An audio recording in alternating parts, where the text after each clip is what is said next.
Hi you guys, and welcome back to my channel. My name is Chamira Elaine. For those of you who are new, for those of you who are not new, thank you all so much for coming back and supporting everything I do here with my channel. By the title of this video, I am going to be doing my first kind of series, entrepreneurship series, for anyone that wants to start their own business, specifically starting their own online boutique. So before we get into this video, make sure you give this video a thumbs up. Make sure you're subscribed to my channel. Welcome to all my new subscribers. We're almost to 700. And give this video a comment and share.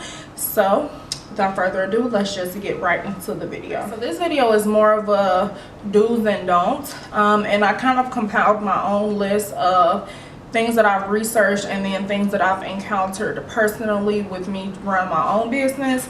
And I'm going to show y'all how much I have made thus far towards the end of the video, so you all can have some sort of sense of how the do's and don'ts pertain to my business and how they connect to actually how much I made. So I'm going to start with the don'ts, go into the do's, and then show y'all how much I make, and then conclude this video. So the first don't that I have on my list is you don't want to launch your business or launch an item until everything is set in stone. Now I say that because, first of all, say for instance you tell everybody that you're launching your business, right? So everybody is excited, you're excited, they're preparing, getting their coins ready, and say for instance like all of your items didn't come in the mail on time, right? So you set a launch date for your business, but you have nothing to actually sell. So now you have to postpone the start date, and the excitement for your business or the items that you have kind of dies down. So people aren't going to be as excited as they once were, because you have to keep pushing it back, keep pushing it back, keep pushing it back, because of whatever reason, but everything isn't set in stone. So you want to make sure that you have everything that you need. You have everything that you need before actually starting, so that you won't encounter any setbacks or won't encounter any upset potential customers who probably won't trust you in the long run. My second don't is do not count on friends and family to support you. I learned this the hard way. People always told me that your biggest supporters aren't really your family and friends. Of course, they're always rooting for you. Don't get me wrong. They want to see you win, but they aren't necessarily the ones that's spending their money with you. Usually the ones that spending their money with you are people you don't encounter on a daily basis. Like, it's people that you probably wouldn't expect to actually spend their money with you. So that's been my biggest thing, is just don't count on your friends and family. And to me, it's not really like a big thing, like you should feel some type of way about it. I think that just goes with anything. Like, of course, if they're a really true friend and they really want to support you, they will, but I just say don't count on it. My third don't is don't short yourself. Now, I feel like in the beginning when I first started my business, I did that a lot, with feeling like, okay, if I don't make my products a certain price or within a certain price range, then people won't buy it, because A, it's either too expensive, or B, is too expensive, it's out of their budget. So I had to understand that, go back to like my plan, what my business is, who my target customer is, and I had to realize that people who are saying that my stuff is too expensive or whatever the case may be isn't necessarily my target customer. Now, another reason I say don't short yourself is because if you have a product that is really good quality, say for instance a pair of jeans, that pair of jeans is super good quality, you can wash it 10 times and it still look brand new, it's stretchy, it fits, it's true to size. You don't want to short yourself and sell that item for $20 when it's potentially worth $40. So you're also losing out on money, because you're afraid that it won't sell and afraid that people are going to say it's too expensive and so forth. So somebody is going to buy it. Your target customer is somebody who is okay with spending that amount of money on some jeans, if you get what I'm saying. So don't short yourself, because you don't want to lose money, and you don't want to keep changing your target customer. The right person is going to come and spend the money that you set your prices to be. So you just have to wait, do the right marketing, do the right advertisements, and you'll get those coins. My fourth don't spend the money you make. Always make sure to reinvest it. So I know, at least for me, I didn't spend any of the money I made. I always made sure that all of the money that I was making from the business was always going back. So whether that was me buying the same product again, or buying a different product, or looking at my expenses, so how much I'm paying for my website, how much I'm paying for business cards, postcards, hang tags, poly bags, poly mailers, all of that stuff. All of my money that I've ever spent has always been reinvested back into my business, because I always said that I didn't want to, once I started making a little bit of money from the items that I was selling, I didn't want to have to keep coming out of pocket for other expenses. So I should kind of already have that money in a bank account for me to spend specifically for Look Better Naked related stuff. So you want to make sure that all of the money that you're making, you're reinvesting it, so that you don't have to come out of your own pocket to buy certain stuff. It's going to take a long time for your business to build, and for you to grow money and grow money and grow money. So you don't want to spend it the first chance you get when you make a big, large lump sum. You want to keep reinvesting so it can double, triple, quadruple, and you have money to work with when you want to do more, when you want to get more of an item, or maybe you want to upgrade, maybe you want to do a photo shoot. You know, make sure that you're always reinvesting that money. My next don't is don't over purchase.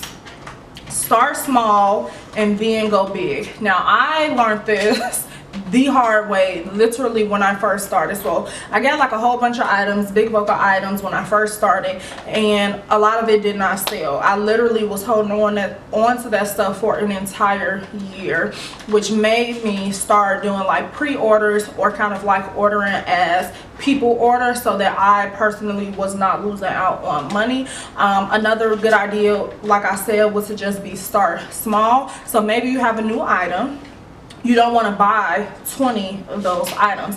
Maybe you want to start off with 2 smalls, 2 mediums, 2 larges, just to see how they sell. If those sell, maybe you can see which size is the most popular, and maybe instead you do 1 small, 3 mediums, 4 larges, because you kind of get a gist of what is the average size of your customer, and kind of go from there. But you always want to kind of start small, because if you over purchase, you end up losing out on way more money, and it's just harder for those items to sell. Like I still have items on my website that I started out with when I first started my business that is now on sale, like they're sale items, because I over purchased, you know. So a good idea was to just don't over purchase and just start small, especially if you're just starting your business.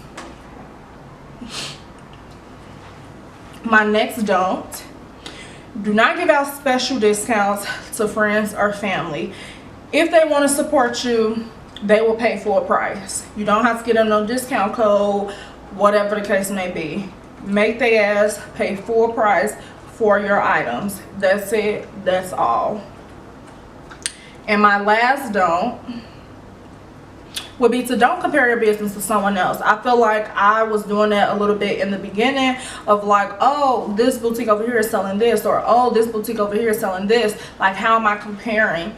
I mean, how am I doing in comparison to these other boutiques? And I think that is good to kind of like look at what other boutiques are doing, you know, to form your own kind of what to do and what not to do. But I think when you start comparing, it just becomes too much. So don't compare. Your business is your business. You have your own way of marketing. You have your own items. You have your own style. Your business speaks to different people, so you have to keep that in mind.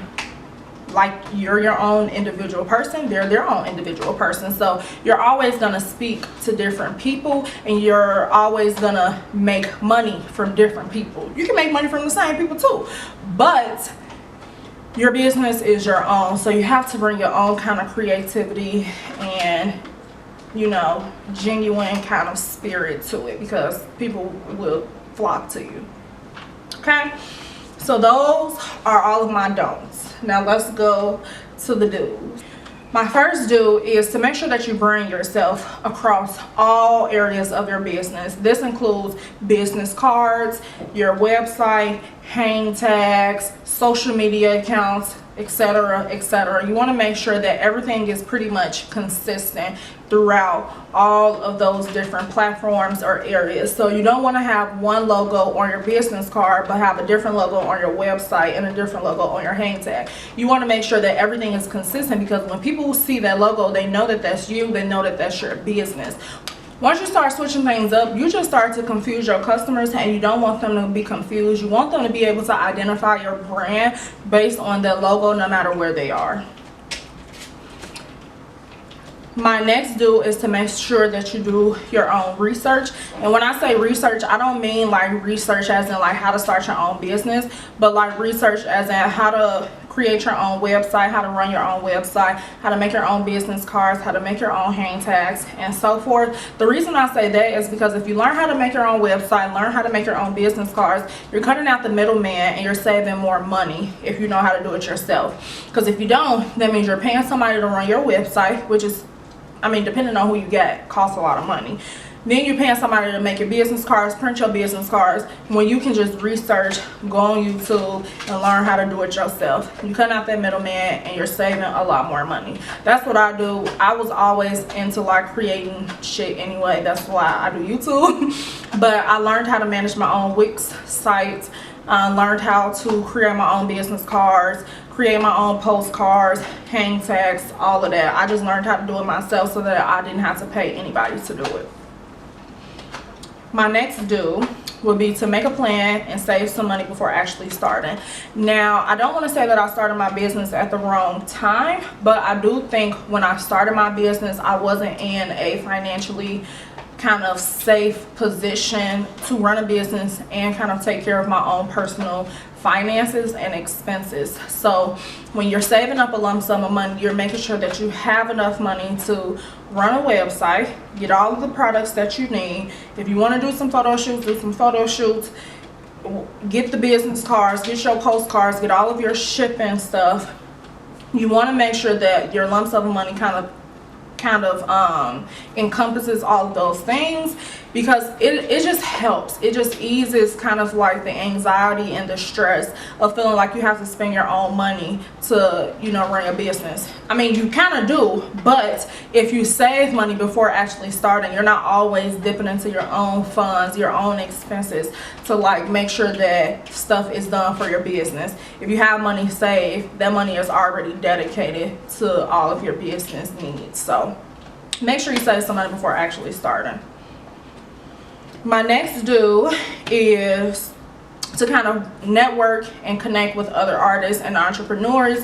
Now, I know I just said do some research and try to do stuff on your own, but if you are not someone that is artistically inclined or whatever, like with my brand, I'm gonna show y'all like a picture of like our hang tag or logo or whatever. I was not able to create that, okay? So I reached out to somebody that I knew would be able to, you know, create something like that, and now that is my logo for everything. So if I wouldn't have done that, I would have created something that A, I did not like, B, other people did not like, and you don't want to do that. You want something that you can be proud of and that you can actually put onto some clothing and be professional with it. So reach out to other people who you know can do stuff like that for you, like photo shoots and, you know, logos and stuff like that. Those types of things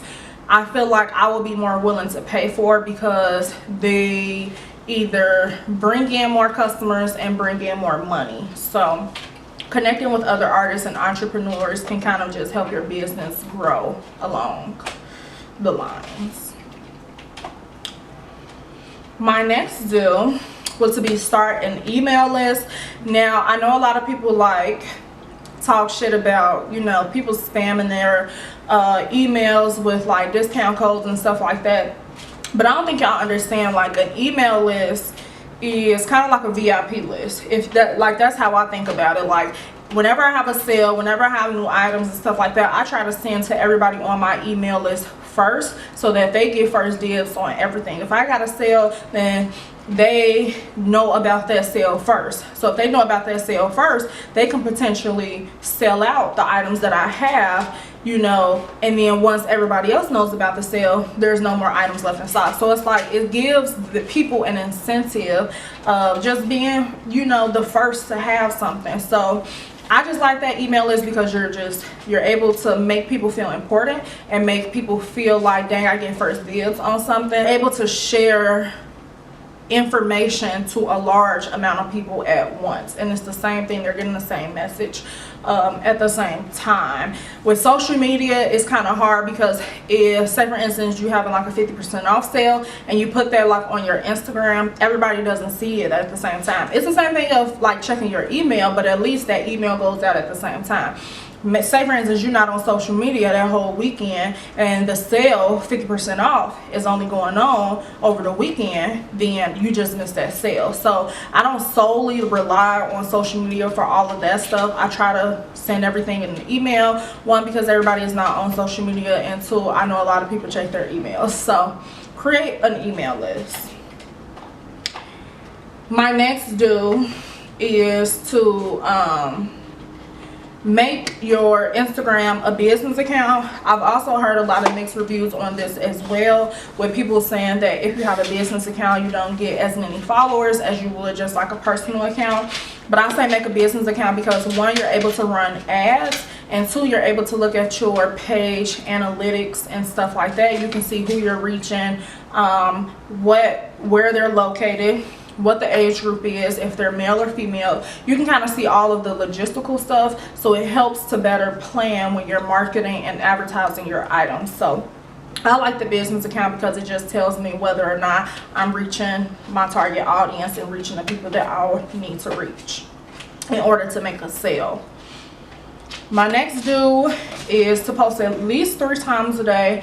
This can include hashtags. When I first started on my Instagram account, I always made sure to include hashtags, and that's what I feel like got me the most followers. Sometimes you can kind of weed out fake followers versus real followers because it's like not a lot of activity as far as liking and interacting with your posts. But I always make sure to include hashtags whenever I can, and to post at least 3 times a day because you don't want people to forget about your brand. Now, the thing about posting 3 times a day, I know it's a lot, but you got to think about it. You're competing with people that are posting every day, celebrities that are super popular, so their posts get pushed all the way to the forefront of your Instagram feed. And then other businesses or people that's posting 3-5 times a day, and their followers are seeing their posts first. So if you're posting 3 times a day, you're increasing the likelihood that somebody is going to see your post. Okay, so if you only post 1 time a day, then the chances of somebody seeing that post is very slim, and you want people to always have your brand in mind. So the more times they see you on Instagram, the more they have it in your head, like, dang, say for instance you post, they remember like, dang, I got a cart open, or dang, I meant to buy this, or dang, I keep seeing their stuff. Who are they? You want to make sure that you're getting yourself out there as much as possible. And my next do is to utilize all social media platforms. This is something that I still struggle to do because I'm not as active on Twitter or Snapchat, but I do think if I was more active on there, then I would have like a different audience that I can like relate my brand to. But right now I'm like solely on Facebook and Instagram when I can be using all social media platforms to kind of enhance the brand. So if you're just starting out, I would suggest making a Twitter, Instagram, Facebook, and a Snapchat because you're reaching 4 different groups of people. And then my last do is to allow offline purchases. Now when I say this just means like allowing people to cash app you, quick pay you, Venmo you, especially if they're in the same city as you and they might pick up the item, you might drop it off. But be lenient. Don't just tell people to go through the website unless like you're a really big boutique. That just wouldn't make sense. But if you're just starting off, be lenient with how people purchase it. I feel like that kind of just builds a little bit more customer trust and allows people to keep coming back and buying more. If you're always telling them to go through the website, you're making them pay tax and shipping when they might live a few blocks away from you. So I always allow people to quick pay me, Venmo me, cash out, whatever, give me cash and stuff like that, especially if I know they're in the Chicagoland area. So those are all of my do's and don'ts. In my next entrepreneurship series, I'll be taking you through the steps on how to actually get the business up and running when it comes to having a website, getting a seller's permit and all of that. I did have a video on that, so I'll tag it, but it'll be a little bit more in depth for series number 2. I'll show you all just like how much I made. Which isn't a lot, to be honest, and it's been an entire year, and it's just because of, like I said, just so many different things of my marketing and my finances and stuff like that. If y'all been following like my vlogs, y'all know about my finances and stuff like that. So I just didn't have a lot of money to kind of just help my brand to grow. So this is how much I made. Almost about like $3,000.